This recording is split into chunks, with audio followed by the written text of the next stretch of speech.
Hi, and welcome to another episode of Moby Pod, more specifically part 2 of our conversation with Hunter Biden. And before we get into that conversation, I just want to address the fact that part 1 of the conversation definitely reached way more people than we had imagined, and it elicited more of a reaction than we had imagined. It seems like almost every media outlet on the planet somehow wrote something about our conversation with Hunter, which is so, I guess, interesting is one way to look at it, but it's also really baffling because when Lindsay and I decided to go up to Hunter's house and talk to him, the goal was pretty humble and simple. It was to show the Hunter that we know. You know, I met Hunter in recovery a while ago and we became friends. You know, people who'd battled addiction, people who'd battled the demons of addiction, and the friendships that oftentimes result from that. And honestly, the majority of the time that Hunter and I spent as friends we spent just doing really mundane, pleasant stuff, you know, like drinking mediocre coffee or playing ridiculous games of ping pong or talking about books or eating vegan pizza, just banal, quiet, simple stuff. And the Hunter I came to know was, I don't know. I mean, I know people are very judgmental and people have very strong opinions, but the Hunter I got to know was smart and self-deprecating and funny and creative and just kind of humble. And it was really hard for me to reconcile that, to reconcile the Hunter that I had come to know with the way in which he was presented and portrayed in the media. You know, because to state the obvious, right-wing media especially has portrayed him as some sort of strange Svengali criminal demon. And I just can't reconcile that with my friend from recovery who sits in his garage drinking instant coffee and painting pictures of hummingbirds. Beautiful hummingbirds, to be clear. And the other thing I want to say before we get into the conversation or back into the conversation is Lindsay and I very specifically picked this time of year to release these episodes. It's December. And for a lot of people, it's a very holy time of year. And another thing, I don't want to be just the old guy sitting here pontificating and being super opinionated about everything, but it's also been incredibly confusing watching spiritual people indulge in judgment, because I am passingly familiar with a lot of the world's spiritual traditions, even the more secular ones, and I don't know of any of them that call on us to judge strangers or to judge people when they're vulnerable or to just judge. I mean, it's a pretty basic part of the teachings of Christ in the New Testament, for example, thou shalt not judge lest ye be judged. And it's very confusing, especially watching right-wing Christians sit in judgment and never seemingly to be held to account. Like where is the person in the media standing up and saying, hey, you're a Christian, which is fine, but where in the teachings of Christ does he call upon his followers to judge strangers and to condemn people who are struggling with the human condition? Okay, that's me getting on my soapbox. Let's get back into the conversation with me and Lindsay and Hunter and mediocre coffee.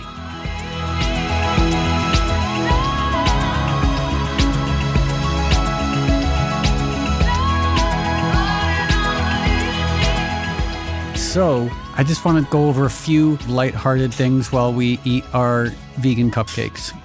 If you must. Okay, you must. First question. Sorry, maybe this is a bad question, but have you figured out who you're going to vote for in the next election? Well, we don't know who's on the other side yet, so. Yeah, I'm pretty sure. Yep. Okay. Yeah. Who are you thinking of voting for? That would be Joe Biden. Oh, okay. Yeah.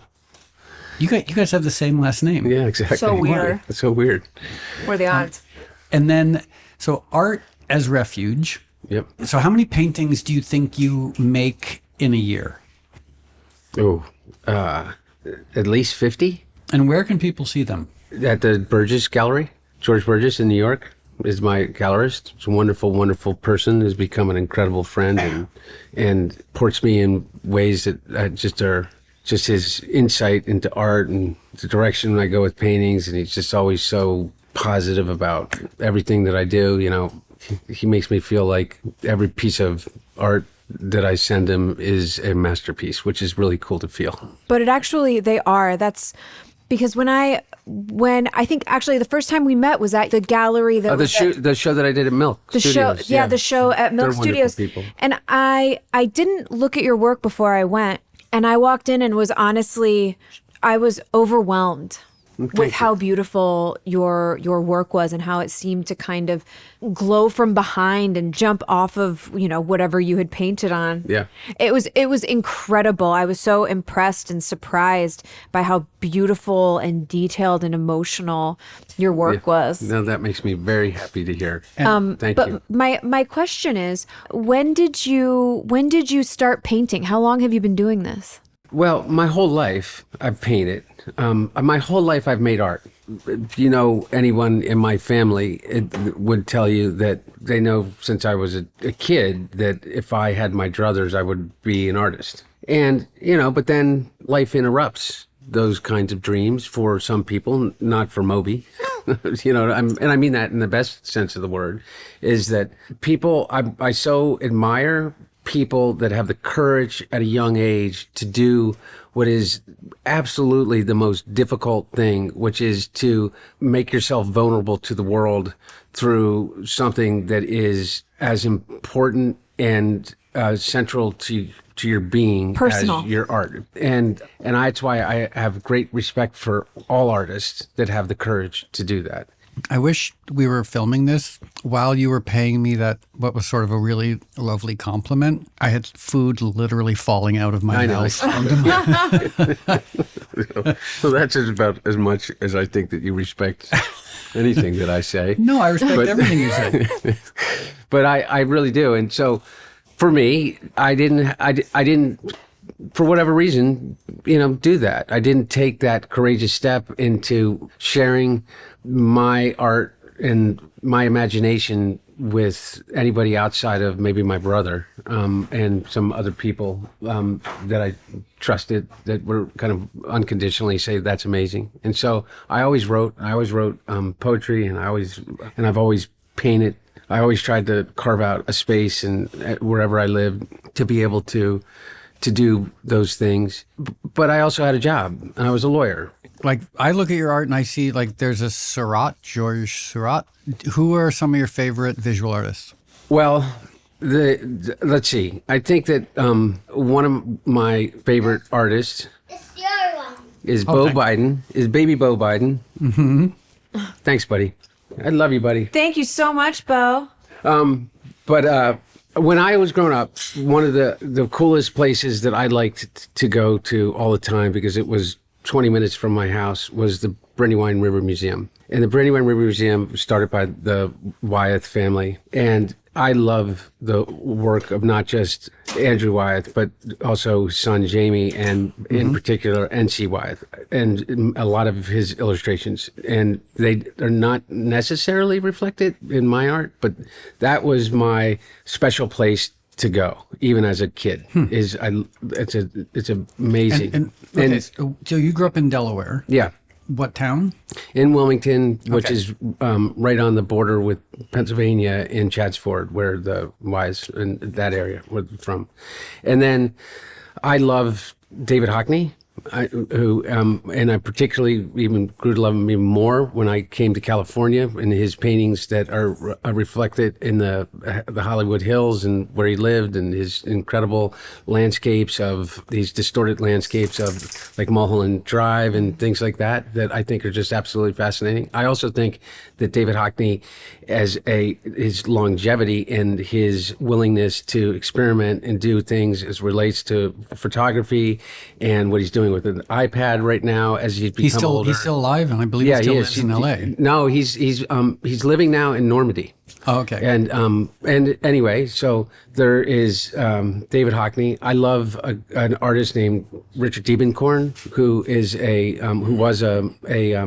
he does these kind of out of perspective distorted landscape paintings that I find incredibly simple. I know that sounds maybe a little esoteric, but the power of a Rothko painting, these color field paintings, I think that if you only see them on a computer screen or on your phone, it's so easy to say, I could do that, and you could do that to some degree. I mean, it's just literally sometimes two colors on a canvas. But if you stand in front of one, as I have, it is truly an emotional experience. And I do really believe in the idea that what art really is not what I am trying to say to you, but what you feel when you are standing in front of whatever that piece of art is. And so there's a lot of abstract artists to that degree that I just find their courage to be like, whatever you think. I mean, have you ever stood in front of that gigantic Pollock painting? And I know as an artist, you think that you can do that, but I promise you cannot. I mean, I've tried. Mm-hmm. You cannot recreate that composition that somehow comes together in the drip paintings that he does. And I know people that are understandably say like, well, what the hell is that? Well, when you practice art in the way that I do, I paint when I'm not forcibly distracted by the other things in my life. Like me texting. I'm talking about the outside things, not my family thing. But so I paint, like distracted by me texting. Yeah, I'm not distracted by you texting me. I paint at least 8 hours a day, which I love. But Moby and I kind of have the same pattern. And like we can text early in the morning, and then I know Moby goes into his studio, mm-hmm. and I go into my studio. And I just love that. And by the way, I never intended for this to be a commercial enterprise, but I met George far before my dad even announced that he was running. Wait, no, he'd already announced, but no one thought that he was going to go the distance. And George and I George Bergès kept up this dialogue. And it was the first time that I ever had someone that had the chops to be critical, that I trusted to see and comment on what I was doing. And he just was so encouraging through some of the hardest periods of time, because I needed that. It is my meditation. It is that space of freedom between stimulus and response. And the reason why I produce as much as I produce is because it is a burning need to stay on the canvas, stay focused on the canvas. And I'm never allow myself I don't know what I'm going to paint today. I pick up a paintbrush and I start, and it's really amazing. It seems like something really special happens, because I know a lot of people who are attempting to be creative have a lot of trouble with motivation and blocks. And it sounds like what you're saying is it doesn't matter if you're feeling blocked, you just start. Well, the gift of desperation. And that's really truly what it is. You remember we were talking about the out of disaster miracles. Mm. And one of the miracles is that I was newly clean, and I was in this house up in the Hollywood Hills, and it was just me and Melissa, and she knew that I was not ready for anything on the outside. I had asked her if she could get me Yupo paper, which is a certain type of, it's kind of, I think originally Japanese kind of plasticky paper, and alcohol inks, which I had been experimenting for in the past. And I said, maybe I'd go back. I need to do something. Did she say alcohol? Alcohol. Yes, exactly. And the miracle is that it was the answer, and it had been in front of me forever, and I never had the courage to do it. And I didn't have the courage to do it because I wasn't broken enough. But I was so broken that literally I finally got to choose the life that I had never had the strength or the courage to choose for myself before. And I never go back. I mean, and we've talked about this, and I think you include this in the book, the Hemingway quote. Yeah. Yeah. Lindsay, you know the Hemingway quote? I know a few. Which one are you referring to? Yeah. And I even do you want us to list the Hemingway quotes? It's pretty good. Yeah. You know what he's doing? He's delaying because he's trying to make sure he gets it right. Yeah, I'm like, hold on. Yeah. Hold on, Google. Yeah. No, the world breaks most of us, but some of us are stronger in the broken places. Something like that. He's paraphrasing. It's the idea that, good enough. And there is a fascinating aspect to what you're saying. Like when you said, that you were broken by addiction, broken by the world, broken by all these things, then Melissa basically sequestered you and cloistered you, and your response was to start painting. I'm just thinking of all the amazing sort of historical precedent and literary precedent for people being returned to the path that they're supposed to be on. That's exactly right. And then sometimes, think of how many biblical stories are there about that? Like the person who just keeps trying to get off the path that they're supposed to be on, and how God or the universe, whomever, pushes people back onto the path. Yeah. And that is the choice. It's I love Joseph Campbell and his writings and Hero's Journey. Yeah, Hero's Journey, The Hero with 1,000 Faces. And I loved that whole Bill Moyer series, remember that, with Joseph Campbell? And I just find his way of using mythology and history and to inform what is inside of everyone. And the thing that I am positive on is that once you are on the path, it is impossible not to see it. And no matter how hard, this is where your choice comes in, is that on that path, there are obstacles. It's the mythology of every hero's journey. There are obstacles, and we all face these existential threats in our lives. Well, I've gone through mine, and I still continue to go through them today, but I know the path, and I know what I need to do. I just need to stay on the path. And so that's a choice that I have every morning. I have every morning of whether or not I want to continue on the hero's path, and not that I'm a hero, but continue on the hero's path, or whether I do the easier thing and step off. And I'm not going to step off. Today, I'm not stepping off. You talk about all of the hardship that you've been through and how this art came from a difficult time, when you were cloistered away. But everything I see is there's so much joy.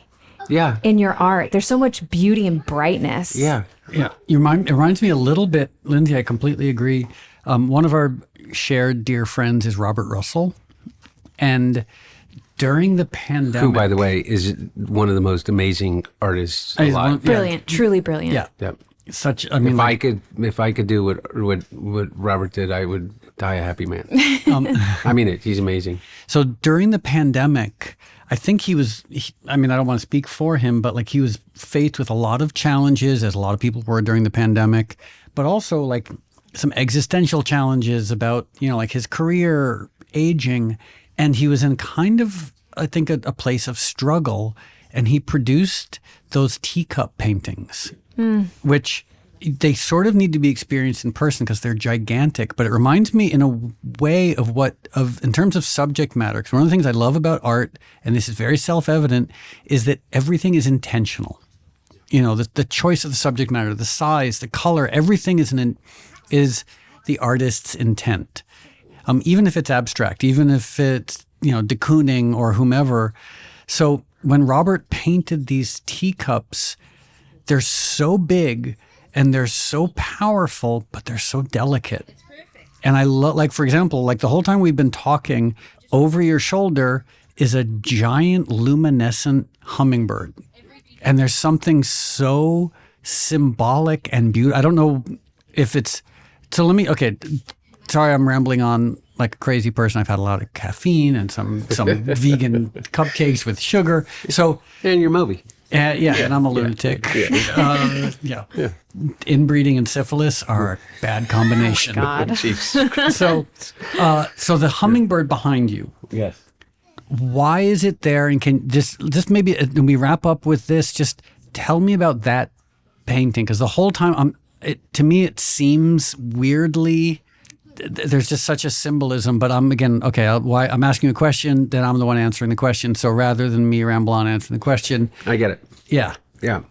Well, the easy answer is that I'm surrounded by nature and I'm surrounded by hummingbirds. And way to shoot down my question. Thanks. I'm looking for insight. But I mean there's a part of it that's a very practical answer to what comes in to your consciousness at any moment that I find then I become obsessed with on a canvas. And hummingbirds were one of them. But to the deeper question, you would think that someone that has gone through the darkness that I describe in my book, that my paintings would be, when I decided to reveal myself through my art, that's what they would reflect. But I've had a lot of time to think about that. And what I think is that I've seen the darkness. I've visited that place. I never want to go back. And it's not a place that I want the world to experience. What I have experienced in recovery and the expression of my art is a reflection of the light, the beautiful things, the reason to have hope. That everything that I paint is some kind of an abstract version of something beautiful. And that hummingbird and the ones next to it and the bird with the outreach, I think that in particular birds are kind of the greatest kind of harbingers of hope in some ways. And so I got really obsessed with birds for a long time, and I still am to a certain degree in my paintings. But they all have deep, deep, deep, deep meaning for me. And it's the escape. It's the escape from the depths. It's the escape from that prison that was my darkness, that was that I am so grateful to have been saved from. Saved by all the people that love me, all the people that refused to let me go or truly hit bottom. And to me, that's why after every painting, it is almost this euphoria. Even though sometimes I may paint over that painting when I realize it wasn't the masterpiece that I thought it was. But every time that I finish, I think it is the most beautiful thing that I've ever created. And what an amazing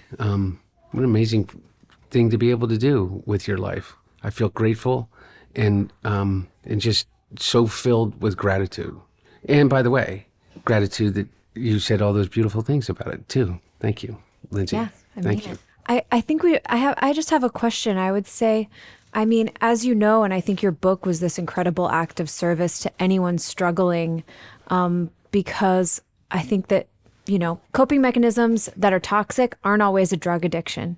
I can see in my own behavior addictive habits that aren't drugs, but that are still incredibly harmful and have led me down paths that are not great and have kept me from what might be my true purpose or a better calling. You know what I mean? So I know think, exactly what you mean. Yeah. I think that your book was an act of service in that you were so vulnerable, but also you talk about getting out. And I know you've spoken at length about this, but if to anyone that's struggling with anything, whether it be substance addiction or any kind of habitual behavior that keeps them from finding their true meaning and true purpose outside of a book. Yeah. And now in this moment, what would you offer to that person? Two things off the top of my head. And one of the things that I don't ever want it to be confused of is being prescriptive for people, because everybody has their own recovery. Right. But one of the things that I know is this: all of those behaviors that you're talking about, whether it is an addiction to drugs or an addiction to toxic relationships or an addiction to whatever other behavior that is destructive to you, one thing I'm absolutely certain of is they're all rooted in trauma. They're all rooted in an experience in your life that you have not been able to resolve. And one of the things that is absolutely certain, not just by anecdotal evidence, but if you ever want to listen to somebody who I think is the smartest person on addiction today talking about it, is Dr. Gabor Mate. Oh, I thought you were going to say me. Yeah, and Moby. Dr. Moby. And Moby, is that there is severe trauma. And then the second thing is, somebody once said to me, and I didn't understand it at the time, it's getting clean and sober is easy. All you have to do is change everything. And what I know, at least for myself, is that that's what it took. That is what it took. It took me to be so broken that I had no choice but to either save myself or die. And the only way to save myself was to change everything. And some of the things that you have to change, you don't even realize are the things that bind you to that old behavior, that feel like a real loss of giving up. Relationships and people that aren't necessarily toxic in your life, or situations or things that you did that you thought were healthy for you before, but you have to change everything. And I will say now, in the presence of the person that allowed for me to do that did the hard work, and that continues to do the hard work, and that sticks by me no matter what, that takes all the slings and arrows, is Melissa. And in that sense, is that I don't know how that miracle happened for me. I don't know what guardian angel delivered that to me. And one of the most difficult things is figuring out when they get to be happy. When are they free of this pain that's being inflicted? That's hard. Yeah. That's it. Yeah.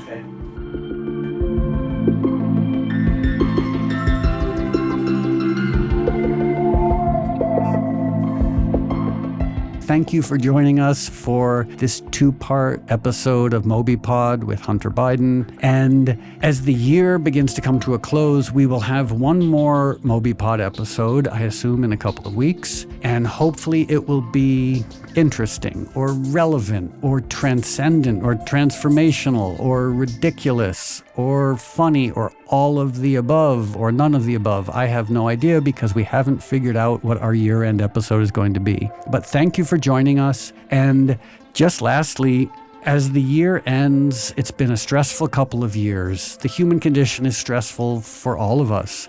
As far as I know, at least it's stressful for me, and it's stressful for my friends and my family members. I don't know anyone who's not battling stress and battling anxiety and fear. And all I can say, and perhaps it's very self-evident, is please try to find compassion for yourself and try to find compassion for others and recognize that we're all struggling. So with that in mind, have a wonderful holiday. And lastly, thank you, Jonathan Nesvadba, for recording these episodes and editing these episodes. And thank you, Lindsay, for joining me. And thank you, Human Content, for taking these episodes and making them available for you to listen to. And thank you for listening. So we'll be back in a couple of weeks. And until then, have a wonderful holiday. Take care of yourself, get lots of sleep. I hope you get to go hiking and spend time with people you love, and we'll see you in a couple weeks. Thank you.